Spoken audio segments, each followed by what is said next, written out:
السلام عليكم ورحمة الله وبركاته. بسم الله الرحمن الرحيم. الحمد لله رب العالمين، والصلاة والسلام على أشرف المرسلين وعلى آله وأصحابه أجمعين. رب اشرح لي صدري ويسر لي أمري واحلل عقدة من لساني يفقه قولي. رب يسر ولا تعسر، رب تمم بالخير، أما بعد. Alhamdulillah, pada malam ini dapat sama-sama kita meneruskan program bulan Maulidur Rasul kita untuk kita mengenali Rasulullah sallallahu alaihi wasallam pada malam ini dari aspek fizikal baginda sallallahu alaihi wasallam. Hari ini kita nak tengok muka Nabi sallallahu alaihi wasallam macam mana bentuknya. An Jabir bin Samurah qala ra'aitu Rasulullah sallallahu alaihi wasallam fi lailatin idhiyan wa alaihi hullatun hamra faja'altu anzuru ilaihi wa ila al-qamar falahu 'indi ahsanu min al-qamar. Daripada Jabir bin Samurah, beliau berkata, aku telah melihat Rasulullah sallallahu alaihi wasallam di satu malam bulan purnama. Ada bulan cerah, aku tengok baginda sallallahu alaihi wasallam. Wa alaihi hullatun hamra. Waktu tu Nabi sedang pakai baju merah. Pakaian Nabi pada hari itu pakaian serba merah. Faja'altu anzuru ilaihi. Aku pun tengok kepada Nabi sallallahu alaihi wasallam. Wa ilal qamari, dan aku juga tengok kepada qamar, bulan. Falahu wa indi, sesungguhnya Rasulullah di sisiku ahsanu minal qamar, lebih cantik daripada bulan. Mana wajah dia bercahaya, cantik lebih daripada bulan. Itu dari segi muka Nabi sallallahu alaihi wasallam. Jadi muka Nabi ini bercahayanya sehingga dalam hadis Jabir bin Samurah, anna rajulan qala lahu, ada seorang lelaki tanya Jabir. Ada orang tanya Jabir, akana wajhu Rasulillah sallallahu alaihi wasallam mithla as-sayfi, adakah wajah muka Rasulullah sallallahu alaihi wasallam ni seperti saif, seperti pedang? Adakah muka baginda seperti pedang? Qala, jawab Jabir, la, tak, muka baginda tak seperti pedang. Bal mithla syamsi wal qamari mustadhira, tapi muka baginda seperti matahari atau bulan bulat. Jadi di sini berlaku huraian ulama kita. Adakah dia tanya Jabir itu macam pedang tu, maknanya muka Nabi panjang ke macam pedang ke? Jawab Jabir, tak, muka Nabi ni tak panjang, bulat macam bulan. Okey. Ada juga ulama kata yang ditanya tu, adakah muka Nabi tu bersinar macam pedang? Bersinar dengan makna bersinar. Jawab Jabir, bukan bersinar macam pedang, tapi cerah macam bulan. Baik. Jadi ulama-ulama kata muka Nabi ni bulat ke panjang? Itulah huraiannya. Baik. Maka dijawab akhir sekali ni, panjang-panjang syarah ni, akhir sekali dia kata ni, al-husnu wal istidarah. Sesungguhnya muka Nabi ni cerah, comel dan ada bulat. Istidarah, ada unsur bulat. Apa maksud bulat? Wa kana fi wajhihi tadwir, pada wajah Nabi tu ada bulat, wajah Nabi bulat. Qala Abu Ubaid pula syarah, maksud bulat di sini, apa makna muka Nabi bulat? Yuridu annahu lam yakun fi ghayatin min at-tadwir. Bukan makna bulat-bulat sungguh, tapi bulat muka Nabi bal kana fihi suhulah, ada unsur bujur-bujur sikit. Maknanya kalau orang tanya muka Nabi ni bulat ke, bujur ke, panjang ke, jawabnya bulat banyak, ada unsur bujur. Lagu itulah. Wahya ahla indal Arab, dan amat manis di sisi Arab. Orang Arab kalau bulat betul, tak di kalangan orang Arab tak hebat lah. Kalau panjang pun tak hebat. Dia nak sedang-sedang, bulat yang ada unsur bujur-bujur. Lagu mana tak tahulah. Doalah supaya kita dapat lihat wajah Nabi sallallahu alaihi wasallam dalam mimpi-mimpi kita. Ni duk bermimpi orang lain aja, tak pernah mimpi Nabi SAW. Harapnya duk mimpi siapa? Duk mimpi hantu ramai. Kita tak nak mimpi hantu, kita nak mimpi Nabi SAW. Ramai duk mimpi hantu. Datang jumpa ngubat kan hari Rabu, masuk bilik tu, mimpi apa? Mimpi ular, mimpi hantu. Kita harap kita ni insya-Allah mimpi jumpa orang alim, mimpi jumpa apa Nabi sallallahu alaihi wasallam. Amin ya rabbal alamin. Warna pula. Warna kulit. Warna kulit Nabi putih kemerah-merahan. Dalam hadis Nabi ada riwayat sebut azharul laun. Azhar ni maksud dia bercahaya. Kalau orang tak nama anak Azhar tu maksud dia bercahaya, sebab tu dipanggil Jami'ah Al-Azhar. Universiti Azhar, universiti yang bercahaya. Masuk bercahaya di sini, kalau Azhar itu dinisbahkan kepada laun, warna kulit, maksud dia abyad musyrab bihumrah. Putih yang ada unsur kemerah-merahan. Hari Nabi sebut laisa bi abyad amha. Nabi ni bukan putih sungguh, bukan. Bukan putih mayat tu, bukan. Al-muradu maknanya laisa bil abyadish syadid, bukan putih melepak, putih sangat. Laisa bil abyadish syadidil bayad, bukan putih yang amat-amat putih. Wala bil adam asyadidil armah, bukan juga sawo matang yang sawo matang sungguh-sungguh. Wa innama yukhalitu bayaduhu al-humrah, tapi putih dia bercampur dengan merah. Dan orang Arab panggil orang putih merah ni asmar. Kalau sebab tu ada riwayat ada dua riwayat hadis. Satu dia kata azharul laun, satu lagi asmarul laun. Azhar laun dengan asmarul laun maksud dia sama, iaitu putih kemerah-merahan. Kita orang Melayu apa dia? Putih kehitam-hitaman. Gitulah gitunya. Baik. Kepala Nabi mempunyai saiz kepala yang dipuji oleh orang Arab sebagai seorang yang cerdik, sebab dia bukan kecil, tapi bukanlah besar sangat, tapi kepala dia itu nampak kecerdikan baginda sallallahu alaihi wasallam. Dia panggil dakhmur ra'si. Kepala yang besar, nampak kecerdikan baginda. Orang Arab kata kalau kepala lagu tu kepala cerdik. Baik. Rambut pula.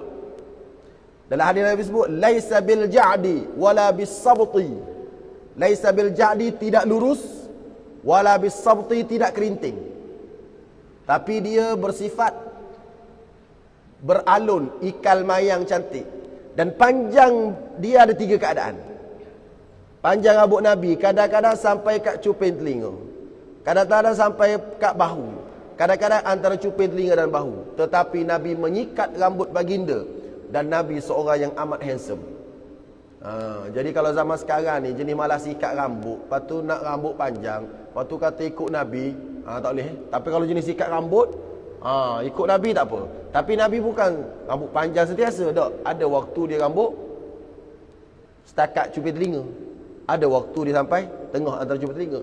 Maknanya ada beberapa keadaan. Baik. Kesimpulannya kemas. Baik. Seterusnya, janggut dan uban. Rasulullah mempunyai janggut yang tebal. Sebab tu bila dia sunat menyelat janggut kalau ambil wuduk, selat janggut. Sebab janggut baginda tebal. Janggut kita tak banyak. Sebab tu Nilofa tak berkenan. Kan Nilofa berkenan nak lelaki berjanggut. Dia tak tengok Ustaz Azwan je, tengok Ustaz Azwan jagalah. Aduh, saja nak bergurau Ustaz Azwan. Baik. Kemudian Rasulullah mempunyai uban. Uban baginda ada riwayat kata 17. Ada kata tak lebih 20. Ada kata fi sudghaihi, duduk sini. Sudghai ni. Ni uban dia kat sini. Uban dia. Tapi tak banyak lah. Ni nak bagi tahu bahawa saja Nabi sallallahu alaihi wasallam seorang yang handsome lah. Baik. Kalau tuan-puan ada seorang sahabat, Nabi pernah pegang dia, Nabi kata Allahumma jammilhu wa adim jamalahu. Allahumma jammilhu wa adim jamalahu. Ya Allah, kau cantikkanlah dia dan kau kekalkan kecantikan dia. Doa Nabi kepada seorang sahabat. Diriwayatkan sahabat tersebut tidak beruban sampai tua. Dan muka dia mumbasitul wajhi. Muka dia tu ceria. Muka dia tak nampak tua. Antaranya sebab berkat doa Nabi. Apa doa Nabi doa? Allahumma jammilhu wa adim jamalahu. Ya Allah, kau cantikkan dia, kau handsomekan dia dan kau kekalkan kecantikan dia. Jadi kalau tuan puan nak supaya awet muda, tuan boleh baca doa ni. Allahumma jammilni. Guna mi. Allahumma jammilni, ya Allah, kau jammilni, kau cantikkan aku, wa adim jamali, dan kau kekalkan kecantikanku. Allahumma jammilni wa adim jamali. Tapi kena baca sejak dia muda lah.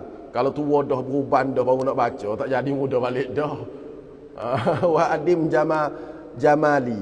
Sebab hadis ni asalnya hu. Hadis ni hu. Hadis ni jammilhu. Saya cakap kat isteri saya, awak bacalah doa ni pada saya kata.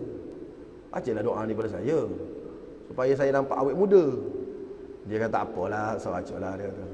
Bacalah biar nampak muda sikit suami awak. Tak apalah, tak baca pun tak apa, tak nampak muda pun tak apa awak. Kalau awak baca kat saya, mana sabar. Sebab dia bimbang dia nampak tua. Tapi orang perempuan tak bimbang suami dia nampak tua. Tu nak bagi tahu. Sebab dia rasa kita tak berapa nak setia, dia setia. Duk rasa. Tapi saya pun cakap kat dia, tak apa, saya pandai baca sendiri. Awak tak baca pun saya pandai baca sendiri. Saya hanya perlu tukar kata ganti nama je. Yang hanya perlu ditukar adalah kata ganti nama. Tuan puan kalau nak baca ni, ambil ni. Apa nama?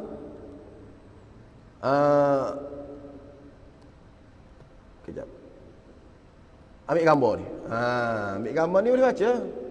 Allahumma jammilni. Ya Allah, kau cantikkan daku. Wa adim jamali, dan kekalkan kecantikanku. InsyaAllah Allah kekalkan kecantikan kita. Amin ya rabbal alamin. Jadi tengok geng-geng Masjid Tamayu ni, kenapa? Masjid lain nampak tua je, Masjid Tamayu nampak muda-muda je orang kat Masjid Tamayu ni. Rupanya ustaz ajar doa dia. Tu. Ini bukan doa saya ni, doa Nabi SAW. Allahumma jammilhu. Saya baca hu sebab dia baca kat orang. Contoh saya baca kat Syah, Allahumma jammilhu wa adim jamalahu. Saya baca kat Syah. Kalau baca kat orang perempuan, Allahumma jammilha wa adim jamalaha. Kalau baca kat kita, Allahumma jammilni wa adim jamali. InsyaAllah tak beruban kita, insyaAllah. Baik. Itu janggut dan uban Nabi SAW. Okey, seterusnya. Tak masalah juga kalau tengok muka muda je rasa lambat nak mati pula. Tu tak tahan tu. Baik. Seterusnya, ketinggian. Ketinggian Nabi. Kita baca. Baca Arab dulu. Supaya kita puas hati belajar bahasa Arab.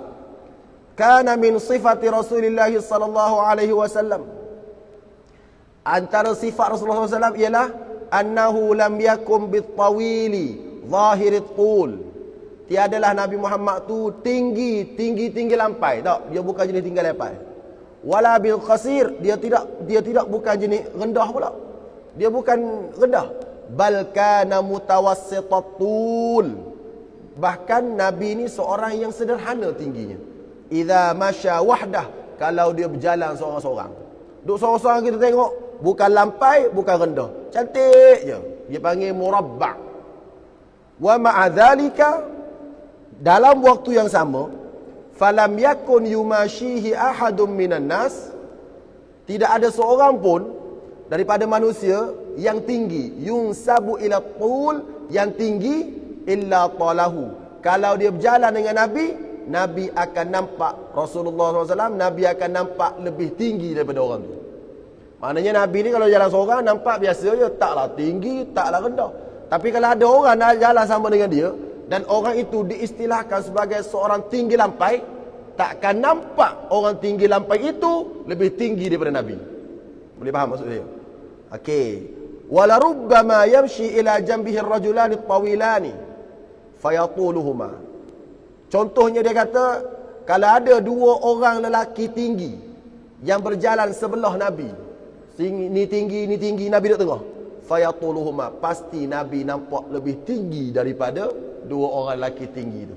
Fa idza faraqahu, Tapi kalau dua orang yang tinggi tu berjalan, dua orang yang tinggi tu berjalan tak sama dengan Nabi, nusiba ila tul, dia akan dikatakan dua lelaki tinggi. Tapi kalau Nabi jalan seorang, wa nusiba huwa alaihi salam ila tawsitut tul, akan dikata Nabi ni bukan orang tinggi lampai, dia orang sederhana. Jalan seorang-seorang nampak sederhana, jalan orang tinggi nampak tinggi baginda. Ini mukjizat lah tu. Tu mukjizat baginda sallallahu alaihi wasallam. Inilah sederhana, tidak terlalu tinggi dan tidak terlalu rendah. Tetapi apabila baginda berjalan dengan orang tinggi lampai, akan didapati Rasulullah lebih tinggi daripada mereka. Inilah ketinggian Rasulullah sallallahu alaihi wasallam. Baik. Seterusnya, mata. Mata Nabi dalam hadis ada sebut ad'ajul ainain, ashkalul ainain, akhalul ainaini wa laysa bi akhal. Ad'ajul ainain maksud dia mata hitam, hitam sungguh. Ad'ajul ainain, dia ada mata hitam dan bukan hitam biru dak, dia hitam sungguh. Mata Nabi hitam sungguh-sungguh. Baik. Dan dia luas, dia bukan sepet. Tu mata Nabi. Tu maksud dia ad'ajul ainain dengan makna hitam, syadidu sawadil ain. Mata hitam dia memang hitam sungguh dan dia luas. Ma'awus atihima, beserta dia luas. Ashkalul ainain, ashkalul ainani, mata putih dia tu putih tapi ada unsur merah-merah. Dan orang Arab amat berbangga dengan orang yang ada merah-merah sikit-sikit kat mata putih tu. Bukan merah banyak tu yang ganja. Hidung isap gam tu merah lain. Yang ni merah comel. Merah comel. Macam mana saya pun tak reti nak bagi tahu. Seterusnya akhalul ainain, bercelak. Walaysa bi akhal, tapi dia tak pakai celak. Nabi ni mata dia nampak bercelak tapi dia tak pakai celak. Kita pun bercelak dah, nampak tak bercelak lagi. Nak bagi tahu tak berapa cantiknya kita ni. Itulah cantiknya Nabi sallallahu alaihi wasallam, handsome-nya Nabi sallallahu alaihi wasallam. Baik, tu mata. Kemudian tengok dahi. Dahi Nabi luas. Luas tu menandakan cerdik. Orang Melayu kata jendul, tapi bukanlah jendul sangat. Kita setengah-setengah kita jendul sampai kat atas ni. Sebab apa? Rambut tak ada dah. Baik. Ni jendul tu luas tu cerdik dia. Kemudian berkening melengkung cantik, dia panggil muqawwasun. Ni lengkung cantik. Okey, bila dia marah naik orat kat tengah. Dia marah naik orat kat tengah. Lengkung cantik, naik orat kat tengah. Hidung mancung dan tulang hidung dia kecil. Mancung, lepas tu tulang hidung dia kecil. Tu ada semua dalam kitab tu. Bergigi putih dan berjarak sikit. Dengan makna gigi Nabi ni dia bukan rapat-rapat, dia ada jarak sikit-sikit. Menyebabkan kalau dia bercakap nampak macam cahaya keluar daripada mulut dia. Bukan jauh sangat jarak tu. Kalau jauh sangat jarak tu rongak pula nama dia. Dia tak jauh, dia sikit cantik-cantik. Baik. Bergigi putih. Putih gigi ni sebab dia suka, antaranya sebab dia suka bersugi. Antara benda yang paling Nabi suka adalah bersugi. Nabi suka sugi. Kerana padahal Nabi tu wangi dah, tapi dia bersugi lagi. Jadi kita pun samalah kena rajin membersihkan gigi. Dan zaman sekarang alat yang paling bagus untuk menyucikan gigi ialah kalau pagi-pagi tu kena beruh gigi dengan ubat gigi. Lepas tu gunalah kayu sugi, lepas tu tak ada masalah, tapi ubat gigi tu kena. Jangan kayu sugi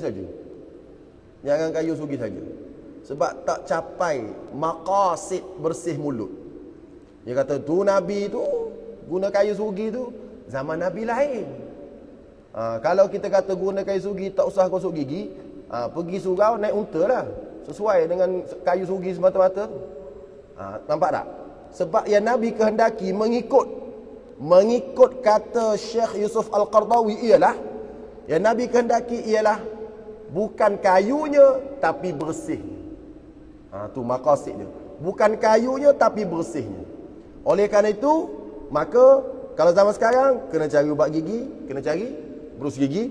Kemudian kalau nak guna kayu lepas tu silakan. Sunnah, tak ada masalah.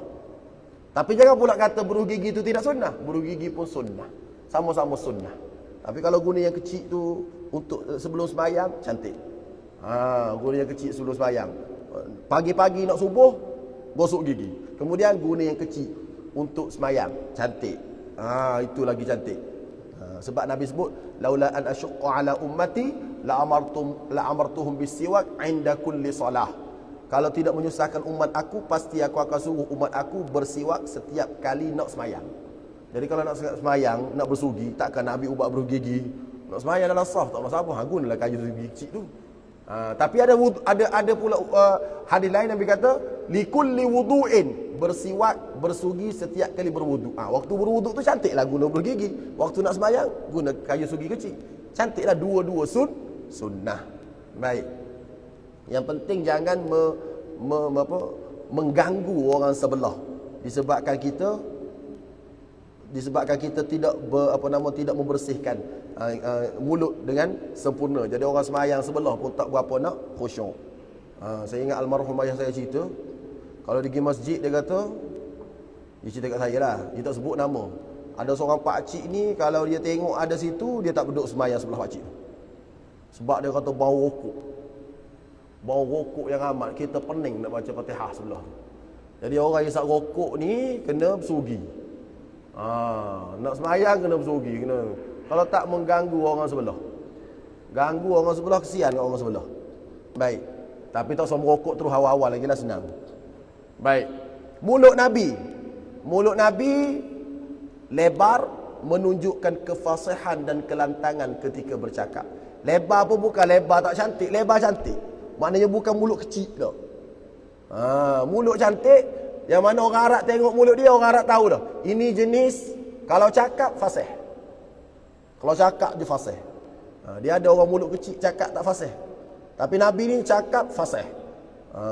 Sebab tu Nabi kalau dia berceramah, bunyi jelas. Dan Nabi ulang 3 kali bila ceramah, bunyi jelas. Kerana mulut Nabi tu dapat membantu untuk mudah bercakap. Sebab tu kalau orang-orang yang Down syndrome macam tu, dia ada speech terapi ucapan. Dia kena urut sana, urut sini, sebab dia punya mulut dia tak sempurna untuk bertutur. Lepas tu kalau anak-anak Down syndrome kena bawa pergi speech terapi, nanti dia ajar cakap, kemudian dia urut-urut. Anak saya umur setahun setengah, semua 4 orang tu boleh bercakap dah. Tapi anak Down syndrome ni umur 2 tahun ni, 2 tahun lebih dah, tak boleh cakap lagi. Sebab dia Down syndrome. Bila kita tanya doktor kata kena ada terapi. Sebab mulut dia, lidah dia besar. Yang tu kelebihan yang Allah Ta'ala bagilah pada anak-anak syurga ni. Jangan sedih lah. Jadi Nabi SAW, Allah Ta'ala bagi kelebihan, mulut dia mudah bercakap sebab dia lebar. Dan dada Nabi bidang. Dia panggil ba'idun bainal mankibaini. Ba'id, jauh antara 2 bahu. Bidang. Dan ada bulu dada. Nabi ada bulu dada, tapi bulu dada Nabi jenipis comel je, dan ada satu garis bulu sampai ke pusat, manjang je.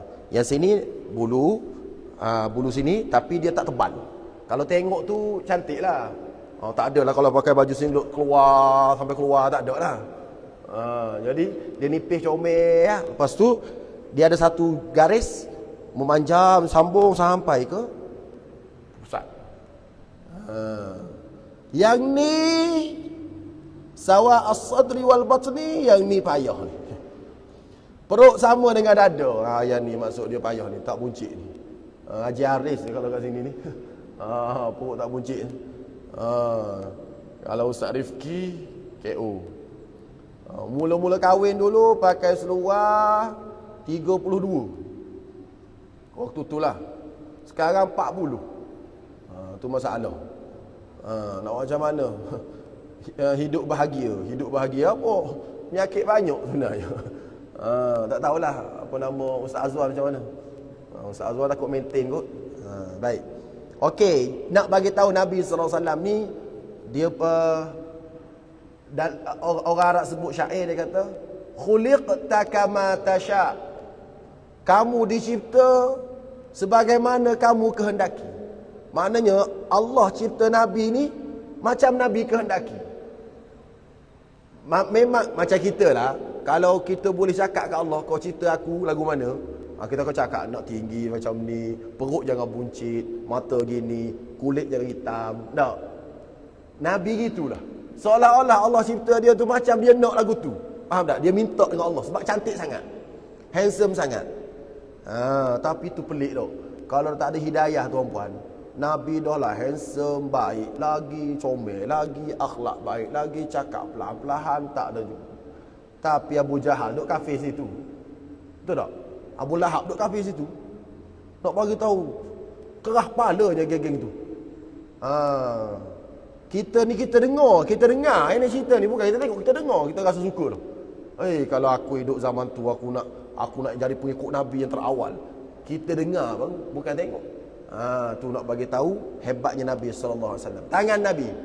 Tangan Nabi diriwayatkan besar dan nampak kasar. Nampak kasar macam orang kerja kuat. Nampak rajin lah. Tapi kata Sayyidina Ali, ma masastu hariran wala khazzan alyana min kaffir Rasul sallallahu alaihi wasallam. Aku tidak temui mana-mana sutera, mana-mana kain yang aku pegang lebih lembut daripada tangan Rasulullah SAW. Tangan dia lembut je. Walaupun nampak macam kerja kuat, tapi tangan dia amat-amat lembut. Tangan kita nampak tak kerja kuat, pegang kasar. Kita pula. Tu nak bagi tahu tak sempurnanya kita. Sebab tu orang tulis kitab Syekh Alawi, Syekh Muhammad bin Alawi Al-Maliki Al-Hasani, dia tulis kitab Rasulullah ni Al-Insanul Kamil, manusia yang sempurna. Kemudian badan Rasulullah wangi, peluh baginda wangi. Diberitakan Ummu Sulaim. Siapa dia Ummu Sulaim? Ummu Sulaim ni ibu kepada Anas bin Malik. Jadi bila Rasulullah SAW Qailulah sebelum zuhur, Rasulullah baring tidur sebelum zuhur, kemudian berpeluh. Rasulullah bangun, Ummu Sulaim pergi ambil peluh Nabi tu dengan kapas. Ambil simpan. Rasulullah tanya, "Madza tasna'in ya Ummu Sulaim?" Apa yang kamu buat ni Ummu Sulaim? Jawab Ummu Sulaim, inilah dia perfume paling wangi. Peluh Nabi tu perfume paling wangi. Wangi peluh Nabi sallallahu alaihi wasallam. Allah bagi kat baginda sallallahu alaihi wasallam. Sebab tu ada orang nak buat majlis pergi jumpa Rasulullah SAW. Dia kata, "Kak, aku ni miskin." Dia kata, Nak cari minyak atar pun tak ada duit. Rasulullah kata, "Tak apalah, ambil peluh aku." Bagi kat dia peluh. Kemudian dalam majlis dia tu, orang dapat bau syamma ahlul Madinah. Satu Madinah boleh bau wangi rumah dia sebab ada peluh Nabi SAW, sehingga orang panggil rumah dia sebagai rumah Baitul Mutayyabin. Nama rumah dia Baitul Mutayyabin, rumah orang yang diperfumekan dengan perfume peluh Rasulullah SAW. Yang ni tak ada lah. Orang kita jangan duk cari ni. Nanti pergi cari tok guru, ambil peluh tok guru tak usah, hapak lebih daripada orang lain. Baik. Isteri-isteri Rasulullah pula. Habislah tu fizikal. Kita masuk isteri Rasulullah. Kita kena kenal isteri-isteri baginda sallallahu alaihi wasallam. Rasulullah mula-mula kahwin dengan Khadijah. Kemudian wafat Khadijah. Khadijah wafat umur berapa? Umur 65. Waktu tu Rasulullah umur berapa? Umur 50. Lepas Rasulullah kahwin dengan Khadijah, Rasulullah kahwin dengan Saudah binti Zum'ah. Yang ni pun janda. Ada beberapa riwayat lah. Ada kata beberapa bulan, ada kata beberapa tahun. Tapi peristiwa ni berlaku sebelum hijrah. Kahwin dengan Saudah sebelum hijrah. Mana sebelum kat Madinah lagi. Sebelum hijrah Madinah. Meninggal je Khadijah, maknanya Rasulullah tidak berpoligami. Rasulullah kahwin dengan Khadijah seorang tu je. Start daripada umur 25 sampai umur 50. 25 tahun Rasulullah SAW berada bersama dengan Khadijah dan baginda tidak kahwin, berpoligami. Sehinggalah Khadijah wafat, barulah Rasulullah kahwin dengan Saudah. Saudah pun seorang juga. Duk tak lama lepas tu barulah Rasulullah kahwin dengan Aisyah. Kahwin saja di Mekah, tapi tidak bersama dengan Aisyah. Kahwin saja, tidak tiduri. Kemudian barulah bila Rasulullah pergi ke Madinah, barulah baginda meniduri Aisyah radhiyallahu anha, dan barulah Rasulullah mula kahwin ramai. Hafsah anak Umar. Hafsah kan bila dia meninggal suami dia, Umar pun pergilah jumpa Osman, kau ambil lah anak aku ni. Gitulah lebih kurang jumpa Osman. Osman diam, Abu Bakar pun diam. Yalah, dia bagi anak dia pada ni lah, suruh kahwin. Diam. Sedih lah Umar. Pakat tak nak kat anak aku. Pergi tanya Rasulullah SAW. Lepas tu Rasulullah pun pinang. Lepas tu Abu Bakar beritahu. Abu Bakar beritahu Umar, sebenarnya bila kau beritahu aku tu, bukan aku tak nak, aku duduk diam. Tapi aku tahu Rasulullah berkenan. Bila kata Rasulullah berkenan tu, aku tak jawab tu, aku duduk diam je lah.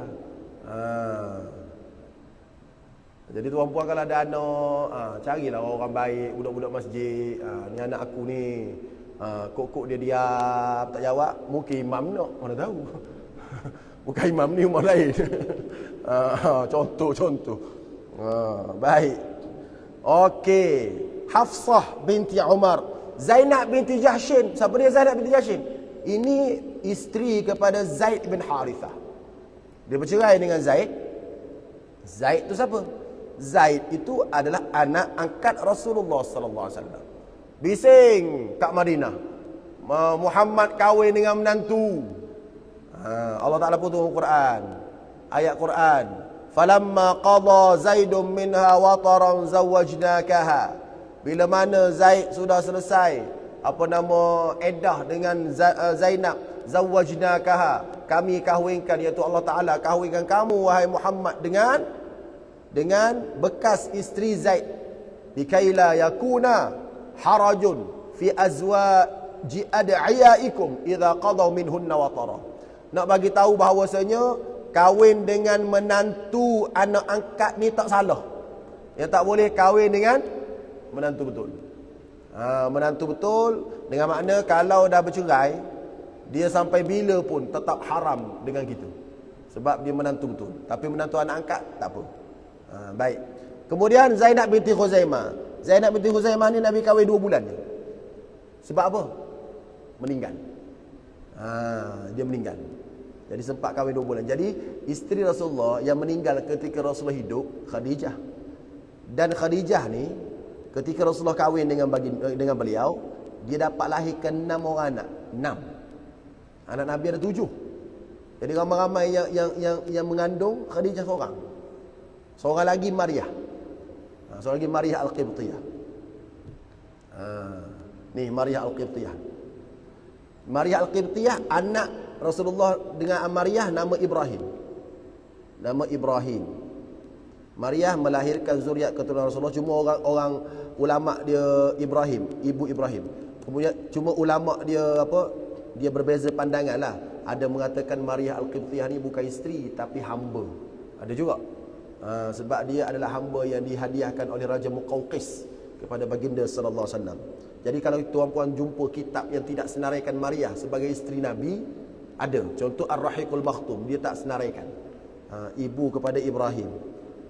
Jadi anak Nabi yang lain semua anak Khadijah. Baik, Ummu Salamah. Ummu Salamah ni nama dia Hindun binti Abi Umayyah. Ummu Salamah ni dia kahwin dengan Abu Salamah. Kemudian bila Abu Salamah meninggal, dia datang jumpa Nabi. Ya Rasulullah, dia kata, nak cari orang baik macam Abu Salamah payah dah. Suami aku Abu Salamah ni baik sungguh. Nabi kata tak apalah. Doalah pada Allah Ta'ala, Allahumma ajurni fi musibati wa aqibni khairan minha. Doa tu banyak-banyak. Ya Allah, kau berikanlah pahala banyak-banyak kepada daku sebab ujian ini, dan kau gantikan yang lebih baik lagi. Kau doa gitu. Dia suruh Ummu Salamah doa. Betullah kita kalau ada apa-apa yang hilang daripada kita, kita kena doa pada Allah agar Allah Ta'ala kurniakan sebesar-besar pahala kepada kita dan Allah ganti yang lebih baik. Duk tak lama lepas tu Nabi SAW pergi Pinang kahwin. Jadi benarlah doa tersebut, gantikan yang lebih baik. Tidak ada orang yang lebih baik daripada Rasulullah SAW. Sama juga kalau tuan-puan kan. Tuan-puan kalau isteri meninggal, doa tu lah. Allahumma ajurni fi musibati, ya Allah, berilah pahala dengan ujian isteri aku meninggal ni, wa aqibni khairan minha, gantikan yang lebih baik. Datang 18 tahun. Mana tahu. Ustazah pula tu umur 18. Berkat doa tuan-puan. Mana tahu?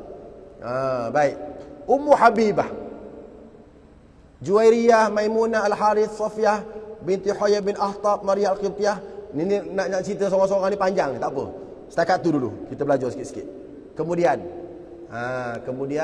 kita nak belajar pula bagaimana kita nak supaya kita dapat syafaat Nabi.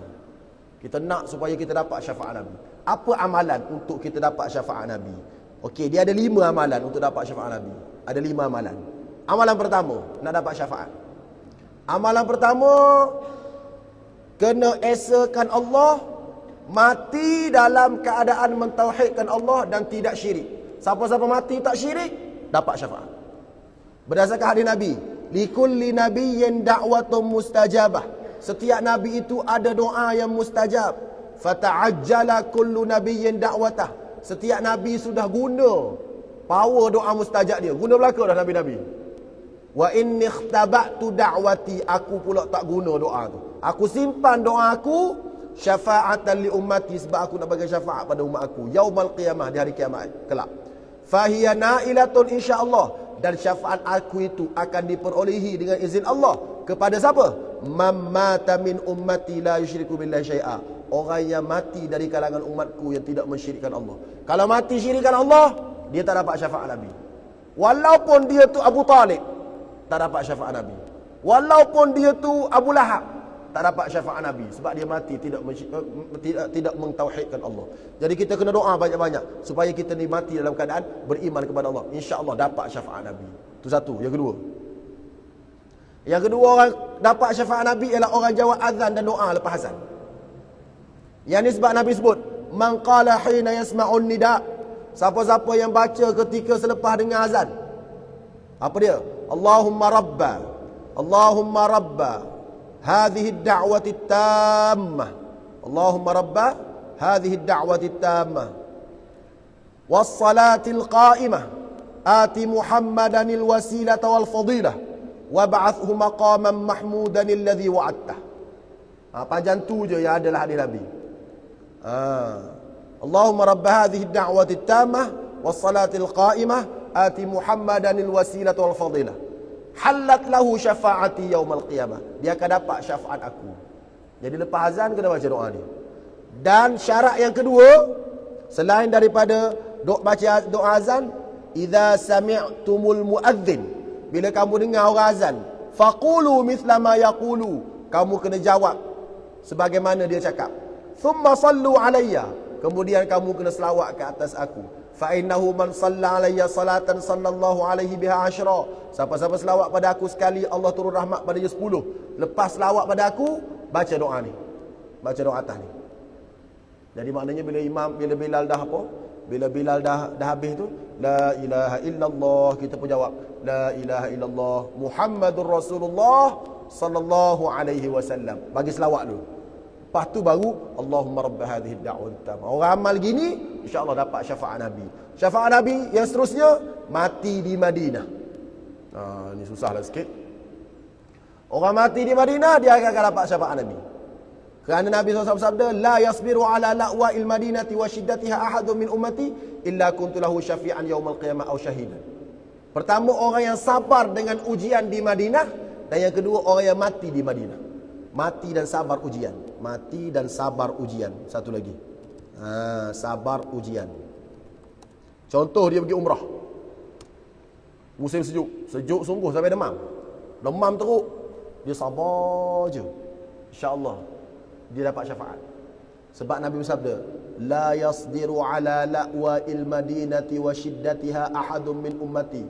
Mana-mana umat aku yang sabar atas ujian berada di Madinah. Mana-mana umat aku yang sabar, aku akan jadi pemberi syafaat pada dia pada hari kiamat. Waktu saya pergi Madinah musim sejuk dengan mak mertua saya. Mak mertua saya umur 70. Mak saya umur 65, dia umur 70. Pergi kat Madinah waktu tu 8 darjah Celsius. Sejuk. Orang tua bila sejuk demam tuan-puan. Demam yang amat sangat. Sampai kat sampai kat mana nama?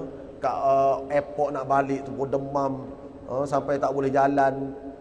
Tapi sabarlah. Orang tua kan bukan cakap banyak. Pak satu pagi tu pagi Jumaat. Saya nampak dia demam. Saya kata, mak tak usah pergi ya, semayang kat bilik. Tak boleh mak nak pergi juga sebab pagi ni pagi Jumaat. Kenapa pagi Jumaat ya? Dia kata pagi Jumaat mak nak semayang sujud sejadah.